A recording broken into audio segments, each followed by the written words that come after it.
Well, hello boys and girls. It's lovely to be with you, even though I can't be with you actually in your school at the moment because of all the regulations and the different ways we're having to do school. But thankfully, through the wonders of modern technology, I can be with you on the screen. And welcome to this is my office. So this is where I work up in the vicarage, which is the house right next to the church. Now, quite a few of you will know who I am, but for those of you who don't know who I am, my name's Canon Richard Hancock, and I'm the vicar of the church in the village. So when you walk to your school, if you see the church that's just up on the hill, that's St Mary's Church. I look after the church there. And normally I'd come into your school on Wednesday mornings and I would do the assembly and I would tell you stories. And some of you will remember those stories I've told in the past. But now what we're going to do is I'm going to tell you stories on screen that you can watch in your classroom with your teacher or in the hall whenever works. But it's lovely to be back and lovely to see you all. Now, you can probably see some things behind me here. I've got some tins and cornflakes and pasta and things. And that's because we're looking at harvest. This time of year is when churches and when the whole country celebrates harvest, and villages will have a harvest festival. Now, we had our harvest festival on Sunday. We couldn't all meet in the church because we couldn't have so many people together in one building. But what we did is we went over to one of the local farms and we met outside in the farmyard and we had a little service there and we gave thanks for our farmers, for the fields and for all the lovely food that we have. And I know in school you've been looking at harvest. Now normally at harvest time I like to tell a harvest story. And there's some good stories in the Bible about food. But the story I want to tell you this morning, it's a story that I think some of you will know. It isn't actually in the Bible, but I think it's a brilliant harvest story because it does teach us something and it's also a fun story to listen to. So the story I want to tell you this morning is the story of the farmer and the giant turnip. How many of you know that story? I'm sure a few of you do. Anyhow, it's always worth listening to stories again, I find. Our farmer was a really, really good farmer and he worked very, very hard. And back in the spring, he'd got his tractor out and he ploughed the fields and he'd sowed the seeds. And over the spring and the summer, he'd seen all the beautiful things grow up and there was going to be a really good harvest. But he'd also planted a field of turnips. And each day as he drove his tractor past the field, he noticed that one particular turnip seemed to be growing bigger and bigger and bigger than all of the other turnips. And as the year went on and the sun shone down and the rain came and watered the fields, that turnip grew and grew and grew and grew. And then it came to harvest time. Now he went up to the field and it wasn't difficult to harvest all the other turnips. He and his family, they went up and they could pull those turnips out of the ground and they put them in the back of the truck that was attached to the tractor. But then they came to the giant turnip. Now, he decided to have a go himself and he put his hands around the top of the turnip and he started to pull and pull and pull. Let's be the farmer. Look, I've got my farmer's hat. So he got there and he pulled and he pulled and he pulled and he pulled, but the turnip, it just wouldn't budge. So then he thought he'd have another go. I mean, he was a big, strong farmer and he grabbed the turnip and he pulled and he pulled and he pulled as hard as he could. But it didn't seem to work. Then he thought to himself, I know, I'll get a rope. So he got himself a rope and he tied one end of the rope right round the turnip. And then the other end of the rope, he took hold and he pulled and he pulled and he pulled. Can you all pretend to pull and pull and pull? Let's pull together. Ready? Pull, pull, pull. But it made no difference. The turnip just would not budge. So he thought to himself, what can I do? I need some help.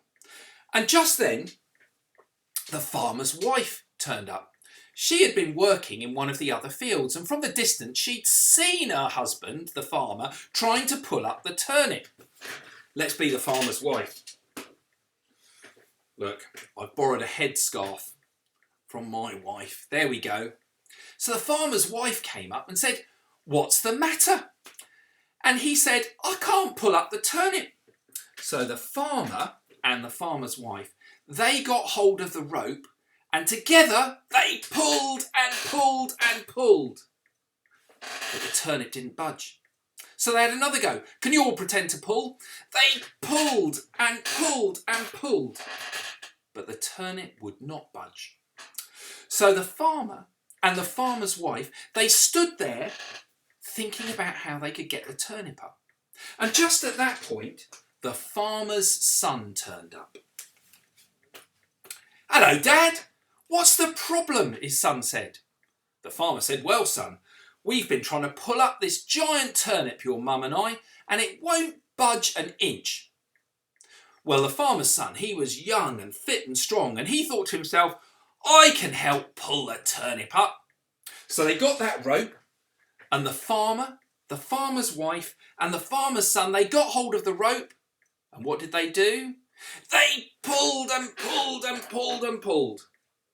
But the turnip wouldn't budge. They had another go. Let's all pull together. They pulled and pulled and pulled. But it was no good. The turnip just wouldn't budge. Oh, they were all starting to feel really tired because of all the pulling. Well, just then, the farmer's young daughter, she turned up. She'd been down in the farm feeding the cattle, and up she came to see what was going on. And she said, "Mum, Dad, what's happening?" And they said, "We can't pull up the giant turnip. It's so big." Well, at that point, the farmer, the farmer's wife, the farmer's son, and the farmer's daughter got hold of the rope. And yes, you guessed it, they pulled and they pulled and they pulled. But the turnip just wouldn't budge. They all sat down on the ground and they were feeling a bit tired. Now, on the farm, farms always have animals, don't they? They've got some sheep and cows, but they also have pets on farms. How many of you have got a dog? And what about a cat? Well, what happened there was while they decided to have another go, they got up, the farmer, the farmer's wife, the farmer's son and the farmer's daughter, and they took hold of the rope and they started to pull. And at this point, the farmer's dog came up. What noise does a dog make? Can we all make a dog noise? They go woof, woof, woof. Can you bark like a dog? They make that sort of noise. Well, the farmer's dog, he took the rope in his mouth. Maybe some of you have got a dog at home, and if you've been out on a walk or at home, have you ever played tug with your dog when they pull something? It's quite funny. Well, the dog took hold of the rope, and then the farmer, the farmer's wife, the farmer's son, the farmer's daughter, and the farmer's dog all pulled on the rope. Pull, pull, pull, pull. But the turnip wouldn't budge. Well, there was a cat on the farm. I've got 2 cats up at the vicarage. I really like cats. What noise do cats make? That's right, they go meow, meow, meow. And at this point, the farmer's cat had come up into the field, and the farmer's cat saw the farmer, the farmer's wife, the farmer's son, the farmer's daughter, and the farm dog all pulling the rope. So she thought she should get hold of the rope too, and she took the rope in her teeth. And they pulled and they pulled and they pulled and they pulled. Can we all pull together? Let's try. One big pull, pull, pull, pull. But no, it was no good. The turnip wouldn't budge. Well, they thought they were never going to get the turnip out of the ground. And they sat there for a bit, feeling a bit sad that they hadn't managed to get this big giant turnip up, because the farmer wanted to take it to Harvest Festival in church, so the giant turnip could be in the church and everybody would see it. They decided to have one more go. So our farmer, he got on the rope, The farmer's wife, she got on the rope. The farmer's son, he got on the rope. The farmer's daughter, she got on the rope. The farmer's dog, woof woof. And the farmer's cat, meow. And they started to pull. Now, also living on the farm was a mouse. Mice, they're teeny tiny. Have you ever seen a mouse scuttling around outside? Or maybe sometimes you might even see a mouse in your house. We get them occasionally at the vicarage. But they're very, very tiny. And you wouldn't think a tiny little mouse would be able to help pull a giant turnip up. But guess what happened?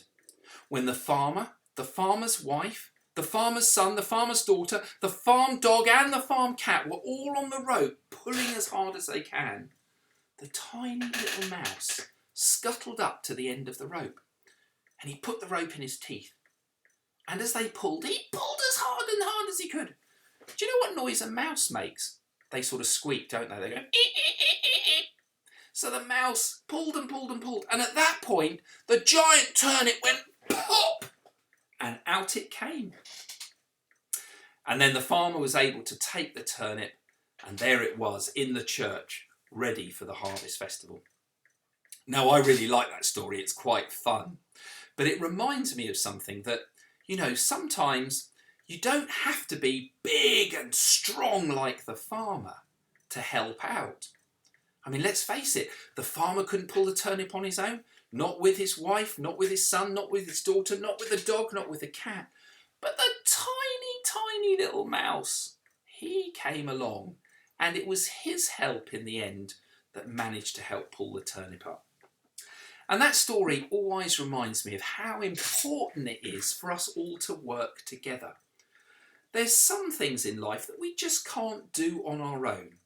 And it's much, much better if we all work together and we all help each other.